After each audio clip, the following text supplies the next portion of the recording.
So we're prepping for STPR, which also means we have to do some work to the tow pig. It's been super reliable and tows us all over the country, but I noticed that when we're towing the trailer fully loaded, because we live in the hills of East Tennessee, it definitely needs a little bit of help breathing. So Powerhouse Diesel in Knoxville here hooked us up with an S&B intake. S&B is like the best that you can get for diesels. This is their like Mac Daddy series, so it came with the battery box. It sucks through the fender and through the grill where the factory one does, so it's a true cold air intake. It's completely sealed from the heat up here, and then it has a larger inlet tube. It's actually so big that you can't really get the power steering dipstick out without some maneuvering, but it's worth the sacrifice because it makes a lot more boost. And then if you can see on the hot side of the turbo there's a new exhaust clamp and some fresh tubing that looks shinier than everything else. See if I can shine some light on it. So right there is a JAMO 406 stainless downpipe. It's a 4-inch series, and then it goes all the way back. We did put the muffler on it because we tow a lot and it gets too annoying with the drone after like 15 hours of towing. But it goes all the way back, and we'll show you where the tip is. The tip's missing right now. Yeti! Puppy! Sorry. So you can see it there, the axle dump, and then if you crouch down, you can see it all the way up.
Okay, so as we just mentioned in the clip previously, before we rolled all that coal all over the neighborhood with the truck, we're prepping for STPR. The car's in really good shape after the last race, so we kind of took the last 2 months and started working on some other projects, which are behind me, that we'll go over in a minute.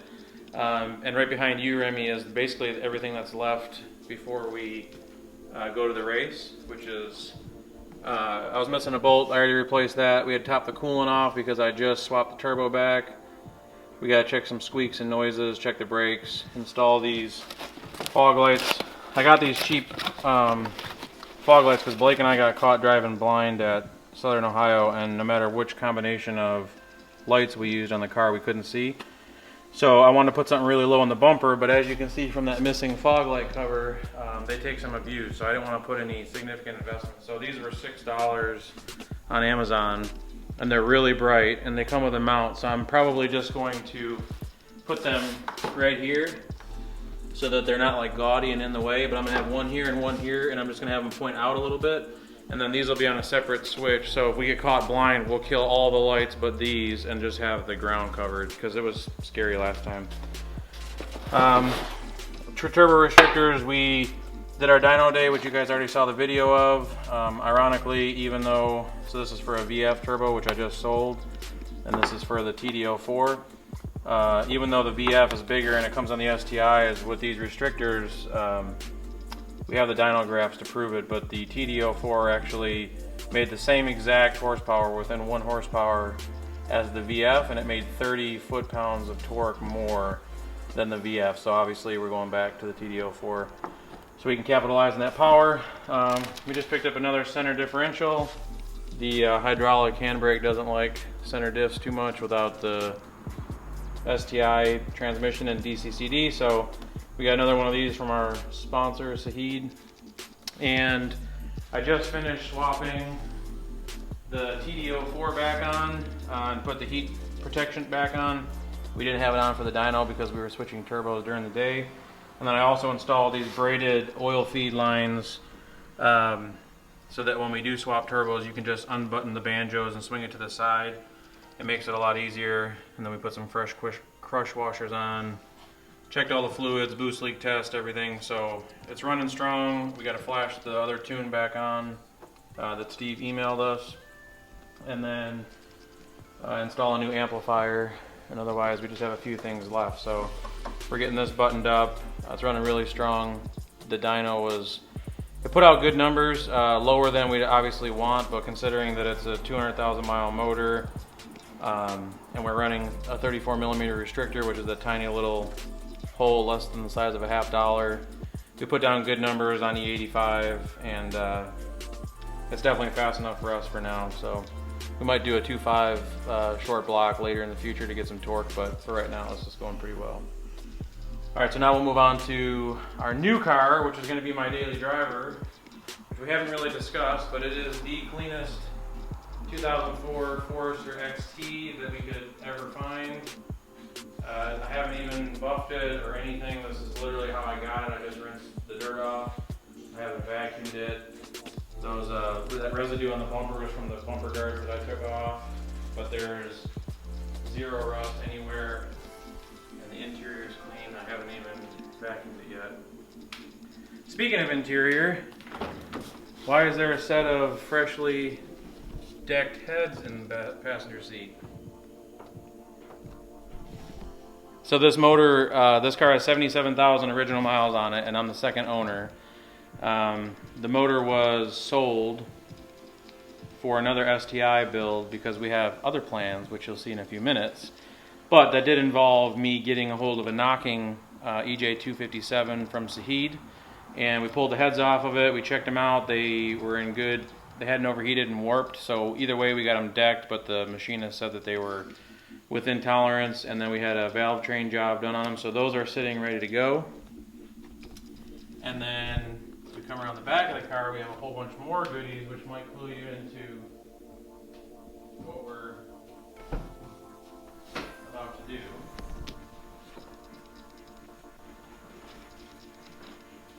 So this is our little stockpile of goodies that we're getting. We'll kind of quickly run through them. We have some stock parts over here. What would we need 3 pedals for? This car was an automatic, but obviously we can't drive automatics here, so we're manual swapping it. We picked up some Illuminati Aircraft 6061 billet TGV deletes and billet fuel rails from Outfront Motorsports. So we're going to run AN fittings on this, and this converts the 04 EJ257 from side feed to top feed injectors. So you don't have to do that, but the top feeds are less expensive, and we want everything to be duplicates because I run the same injectors in the race car, so that way if there's ever an issue before a race, I can take parts off this car and put them in that car. So we're converting these to top feeds. We got a AEM 340, oh, what does that say? E85 compatible fuel pump. Okay. And then we picked up these injectors. These are the best ones that you can get for this size. These are ID 1050X. They're the newest ones. They're better than the 1000s. They can idle really smooth. These are the pigtails, so they're plug and play with Subaru. And we actually got these from a new sponsor we picked up, which I need to put the sticker on the car, but Aristocrat Autosport, they hooked us up with a really good deal on the fuel pump and injectors. So thank you. Now we're starting to get to the good stuff. So we have Mishimoto has been a sponsor for almost a year now. We have a catch can, coolant overflow tank. This is the Rockstar Edition billet overflow tank. So we're going to put those on this. We've got an STI intercooler back there, and then we just picked up this beautiful Grimspeed 3-bolt to 2-bolt, or it's a 3-bolt instead of a 2-bolt up pipe with a flex joint in it that's been Cerakoted black for heat. Double thickness flanges. This is heavy duty. We're going to be running a Tomei unequal length header on the Forester because we want to keep the Subaru rumble. We run a Tomei equal length on the race car because we needed every horsepower we could get. So we just picked this up. Came with all new fresh hardware. This thing is beautiful. Like, Grimspeed makes top-notch stuff. I wish they were sponsoring us. Hint, hint. We got a boost gauge, but this boost gauge goes higher than the one on the rally car, so I don't know. Actually, we might need to get one bigger than this. I just realized that.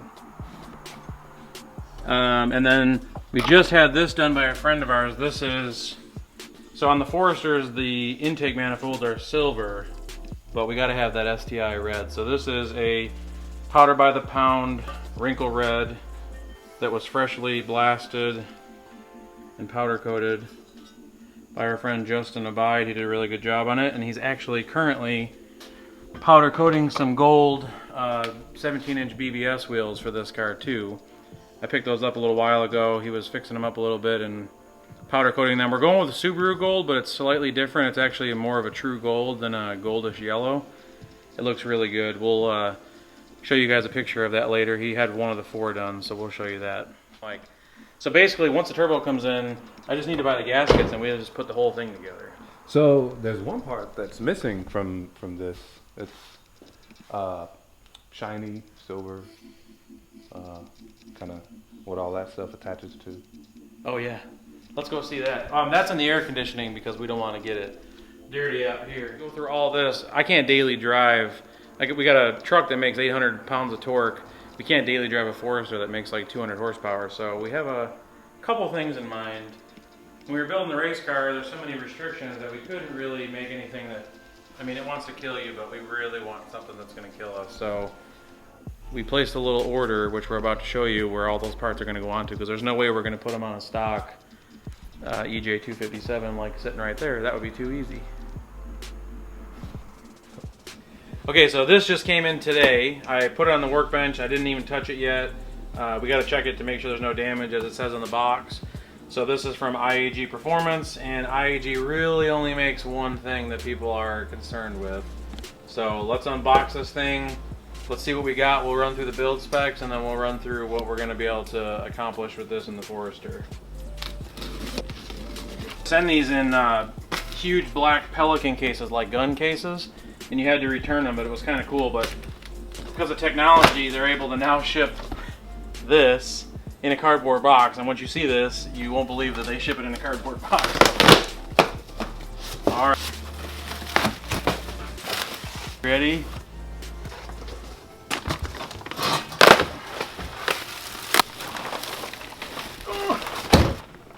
Man, what do we have here?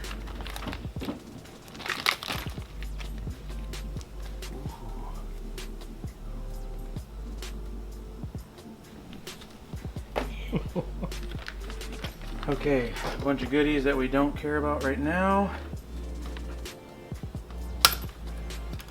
Strongest zip ties in the world. Alright, this is the first clue. Engine number 4947. This is proof when you buy a built IAG short block, they're always tagged and serial numbered for warranty. So this, you may be able to tell by the side, is a semi-closed deck. So Subarus are normally open deck, so this won't be here. So this has been filled and machined for more horsepower. So this is a semi-closed deck EJ25, it says right there, 2.5 liter.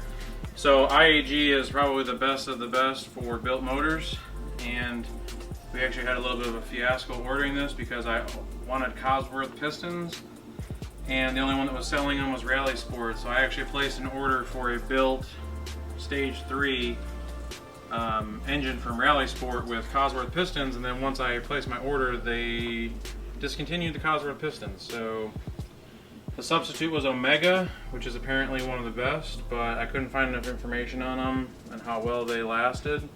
Since this will be my daily driver, I didn't want to risk them being like a small lot UK producer of the pistons. So I went with the tried and true EJ or IAG. So this is actually a stage 2 tough. So this is the biggest block you can get before you go fully closed deck, and where all these jackets are filled in, and then there's just small holes drilled for coolant. And that's a whole nother beast when you get into closed decks. But you can see this has JE pistons. I'll run through the spec sheet with you real quick while Remy gets some glamour shots. These beautiful pistons. The front of the motor is actually kind of more boring, but so this is a IAG Stage 2 Tough short block. So this is a brand new case halves from Subaru. These have 0 miles on them. That's why they're so nice and shiny, which will match our nice new parts. This is a brand new case halves. And then the pistons are JE pistons, 99.75 millimeters. So this deck has been honed larger to fit the pistons, so you get tighter clearances over stock. They buy the pistons and then they hone them to fit. So this is slightly bored over. They're forged pistons, of course, ring sets, chromoly pins, clips, skirt coatings, and offset wrist pins. And then because we went with the tough, we now get forged H-beam rods and ARP 2000 rod bolts. So that's the reason we went with the tough block, is because I wanted H-beam rods. They can hold a lot more horsepower and torque, and then they use ARP rod bolts to hold them together. Then this has King race bearings in it, and a 2017 STI nitride coated crank. So this is not a crank that would have been in the car from the factory. They're using nitride coatings now, which make them last longer. And nitride treated bolts. This one also came with a cover and seal kit, which is in this box over here. They want to use the old stuff because the rear mains leak and you got to replace them anyways. This access cover goes right here. All new bolts, and then all the access ports have gaskets, bolts, and the cover plates with them, so they always recommend getting this. And this will also be running a JDM 12mm high flow oil pump, because we're going to run a Killer Bee oil pan, which has higher capacity, and this is capable to 8,000 RPMs instead of 6,700 from factory, so we want the oil pump to be able to keep up. So this block is rated at 625 wheel horsepower, which is, hopefully we can get there someday. And then we have the potential with a little bit more with our heads and stuff. Right now they're stock, but we can throw some GSC cams on it and do some other things with it as well. So this is rated at 625 horsepower. It's fully built. This is as built as you can get without going with a closed deck. So the Stage 2 Tough is really good. It's a little bit more expensive than the regular Stage 2, but the H-beams are worth it. H-beam rods. So it looks beautiful. I'm glad it's a brand new case. Sometimes you got to mail your old engine in, and then you know, this looks crappy, and then you got these beautiful pistons and stuff in here, but this has all been perfectly honed to fit for tighter clearances. Problem with race motors is they usually have piston slap, because in order to take the heat they have to be able to expand, and usually when you buy drop-in pistons they don't fit perfectly, so you have to try to get them to fit with rings, and then they make noise, they burn oil, it's kind of annoying. So if you're going to daily driver it, this is the way to go. So the 625 is gonna happen? What is it? FP black? No, FB green. No, we're not going to be able to make 625 because I don't have a transmission or a drivetrain that can hold that much power. Well, so we can try. Yeah. So we're going to be running my 200,000 mile WRX transmission in that car until it blows, which will probably be the third dyno pull. And then we'll have to get another one. But the plan right now, because I want to be able to daily it, is to get an overbuilt engine, because with the way we do things around here, this is liable to end up in the race car next season. You never know, and we might just build another one for the Forester. But at this point in time, the plan is put this in the Forester, do like a budget high horsepower sleeper. So you know, the stuff powder coated and stuff, that's our friend, we're helping him out. It's not very expensive. This block was expensive, but it was only about $400 more than me doing it, and this has been blueprinted balanced, and it has a 12-month warranty. So there's no sense making all these measurement decisions by yourself and not honing the block out to bore it over for 400 bucks. So this is definitely the way to go. We know what we're doing with Subarus, but we are not machinists. So the plan is to put this together, throw a stock STI top mount on it, an FP green, which I have some custom stuff being done too for spool because I hate turbo lag. But we're gonna try to throw this together for like between $5,000 and $6,000 and kind of show that you can put a fully built, forged EJ motor in a Forester, and with an FP green we should easily, without even going to E85, be able to make between 400 and 450 wheel horsepower.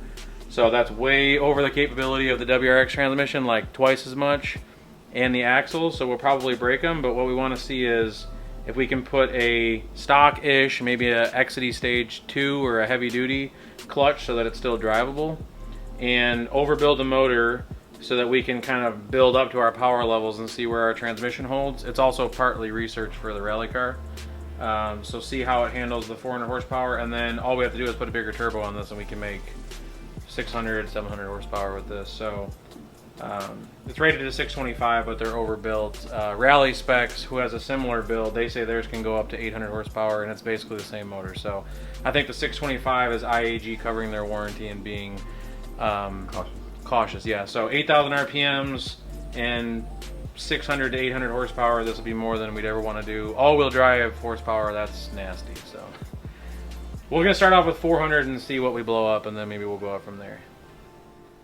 Okay, so we just thought about this. In case you're thinking about buying an IAG built block, there's a couple things you need to know, like how I mentioned sometimes they burn oil. Not with IAG, but if you use drop-in pistons. So the only bad thing about using an unseasoned block, meaning this has never had any heat cycles, this is a brand new case halves from Subaru. They split, these are brand new, so everything on this motor is brand new. It's never had a heat cycle to it, which is awesome because that means that it hasn't been tainted or cracked. But when it's an unseasoned block, there's a really long break-in period because you have to slowly, I guess, season it so that it doesn't warp and distort. So you stud them. We showed you they have ARP studs. We're going to ARP stud the heads as well. But the break-in period is 3,000 miles, and you have to change the oil like 4 times within that. So you're going to run it for 50 miles, and there's this weird like holding it at a certain RPM for 15 minutes while the like crank and the cams and everything get ready. And then we're basically going to slow season this, and then you have to drive it for like 500 miles with no boost, just using the motor. Yeah, no boost. So the reason we're telling you this is because once we build this, the fun is not going to happen for a little while because we have to break this in properly. You don't want to avoid the warranty, and you also don't want to ruin this significant investment. So you got to break it in. It takes about 3,000 miles before it's fully broken in. I believe you can tune it after a little bit less, but they say, you know, after 3,000 is when you can really take it to its limits.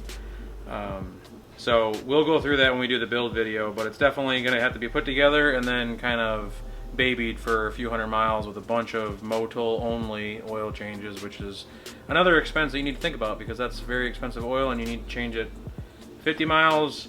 I think it's 300 miles, then 1,000 miles, and then 3,000 miles. So that's like $500 or $600 in oil changes before you can even throw the boost to it. So no boost. No boost. Okay, take 2. That last clip, our camera died, so that might be in the video as a blooper or not. So this video is all over the place, but to recap, as you can see, we're not slowing down any. We've been putting out content more regularly on YouTube, pictures on Instagram. We're 1 race left in the season. We're actually leaving for Pennsylvania. We'll be in Wellsboro, Pennsylvania on Wednesday, September 11th, so we've got about 20 days to go until the race, depending on when this video comes out. And that will be our last race of our scheduled season, and then we're going to see which ones we'll do next, which we'll give you guys a heads up on social media. So to recap, we've done truck mod upgrades. We did an exhaust and an intake on the truck. We're getting custom tunes by Jelly Built. I'm sending those out this week. He does like pulling trucks and stuff. We've got parts coming in for the Forester build. We just unboxed this brand new fully built IAG Stage 2 Tough block.